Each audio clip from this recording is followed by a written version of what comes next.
বাহরাইনে অবৈধদের ধরতে অভিযান, 29 জন আটক, 94 জন বহিষ্কার। সৌদিতে প্রবাসীদের চাকরি নিয়ে নতুন সিদ্ধান্ত দেশটির সরকারের। কুয়েতে অবৈধভাবে যাত্রী পরিবহনে আটক 4 প্রবাসী, আর ওমানে নারী চোর গ্যাংদের ধরল পুলিশ। এসব খবর নিয়ে আজকের মধ্যপ্রাচ্যের নিউজ আপডেট, সাথে আছি আমি পৃথ্বী বিশ্বাস। চলে যাচ্ছি বিস্তারিত খবরে। বাহরাইনে শ্রম আইন ও রেসিডেন্সি আইন লঙ্ঘনের বিরুদ্ধে বড় ধরনের অভিযান চালিয়েছে দেশটির শ্রম বাজার নিয়ন্ত্রণ সংস্থা LMRA। গেল 3 মে থেকে 9 মে পর্যন্ত সপ্তাহব্যাপী অভিযানে 29 জন অনিয়মিত শ্রমিককে আটক করা হয়েছে এবং ইতোমধ্যে 94 জনকে নিজ দেশে ফেরত পাঠানো হয়েছে। তবে তারা কোন দেশের নাগরিক এ বিষয়ে কোনো নিশ্চিত তথ্য পাওয়া যায়নি।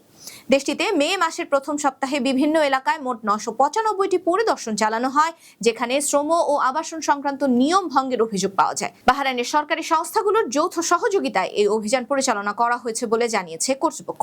বিশেষজ্ঞরা বলছেন, মধ্যপ্রাচ্যের দেশগুলো এখন অবৈধ শ্রমিক ও ভিসা অনিয়মের বিরুদ্ধে আগের চেয়ে অনেক বেশি কঠোর অবস্থান নিচ্ছে।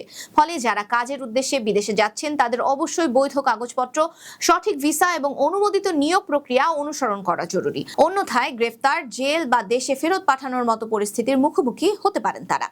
বাংলাদেশি প্রবাসীদের জন্য এই ঘটনাকে একটি বড় সতর্কবার্তা হিসেবে বিবেচনা করা হচ্ছে। কুয়েতে অবৈধভাবে যাত্রী পরিবহনের অভিযোগে 4 প্রবাসীকে আটক করেছে দেশটির ট্রাফিক পুলিশ।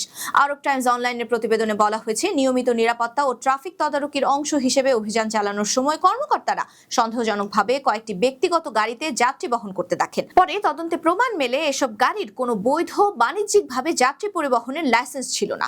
এরপর পুলিশ অভিযান চালিয়ে 4 জন প্রবাসীকে আটক করে এবং তাদের ব্যবহৃত গাড়িগুলো জব্দ করা হয়। কর্তৃপক্ষ জানিয়েছে, অভিযুক্তদের বিরুদ্ধে ট্রাফিক ও পরিবহন আইন ভঙ্গের অভিযোগ আনা হয়েছে এবং পরবর্তী আইনি ব্যবস্থা নেওয়ার জন্য সংশ্লিষ্ট থানায় হস্তান্তর করা হয়েছে।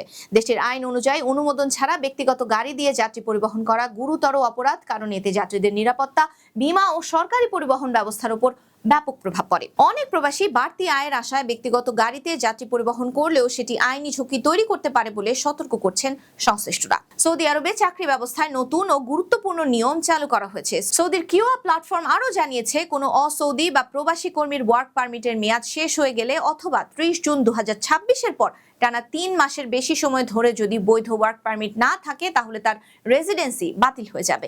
বৈধ রেসিডেন্সি পারমিট বা আকামা থাকলেও এই নিয়ম প্রযোজ্য হবে। এই নতুন নিয়ম সৌদিতে থাকা লক্ষ লক্ষ প্রবাসী বাংলাদেশিদের জন্য সতর্কবার্তা হিসেবে বিবেচিত হচ্ছে। এছাড়াও নিয়মে আরো বলা হয়েছে, একজন কর্মী একসাথে সর্বোচ্চ 2টি বৈধ চাকরির চুক্তিতে থাকতে পারবেন। তবে কেউ যদি তৃতীয় কোনো কাজ নিতে চান, তাহলে আগের বিদ্যমান চুক্তির যে কোনো একটি সম্পন্ন করতে হবে। নতুন এসব নিয়মের পর দেশটিতে থাকা প্রবাসী বাংলাদেশিদের ওয়ার্ক পারমিট ও রেসিডেন্সি পারমিট বিষয়ে বিশেষভাবে সতর্ক থাকতে হবে। ওমানে চাঞ্চল্যকর চুরির ঘটনায় এক নারী গ্যাংকে গ্রেফতার করেছে দেশটির পুলিশ।